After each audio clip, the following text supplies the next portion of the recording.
Very good morning to everyone. எல்லாரும் எப்படி இருக்கிறீங்க? இந்த புதிய நாளை ஏசப்பா நமக்கு கொடுத்ததுக்காக அவருக்கு நன்றி சொல்வோம். ஏசப்பா, இந்த புதிய ஓய்வு நாளை நீர் எங்களுக்கு கொடுத்துட்டே இருக்கா, அவருக்கு நன்றி செலுத்துகிறோம்.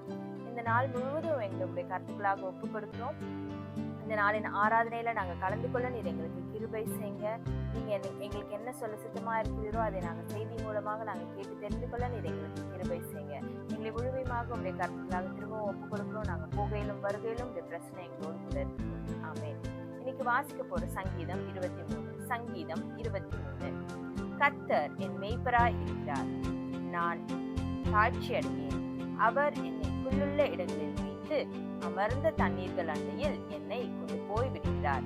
அவர் என் ஆத்துமாவை தேற்றி தம்முடைய நாமத்தின் நிமித்தம் என்னை நீதியின் பாதைகளில் நடத்துகிறார். நான் மரண இருளின் பள்ளத்தாக்கிலே நடந்தாலும் பொல்லாப்புக்கு பயப்படேன். தேவரீர் என்னோட கூட இருக்கிறீர். உமது கோலும் உமது தடியும் என்னை தேற்றும். என் சத்துருக்களுக்கு முன்பாக நீர் எனக்கு ஒரு பந்தியை ஆயத்தப்படுத்தி என் தலையை எண்ணெயால் அபிஷேகம் பண்ணுகிறீர். என் பாத்திரம் நிரம்பி வழிகிறது.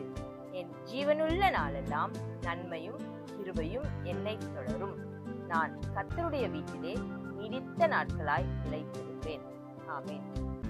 சங்கீதம் 23. இந்த சங்கீதம் நம்ம எல்லாருக்குமே ஃபெமிலியரான சங்கீதம். இந்த சங்கீதத்துல உங்களுக்கு எந்த வசனம் ரொம்ப பிடித்தமான வசனம் அப்படின்னு சொல்லிட்டு கமெண்ட்ல சொல்றீங்களா? Have a blessed Sunday.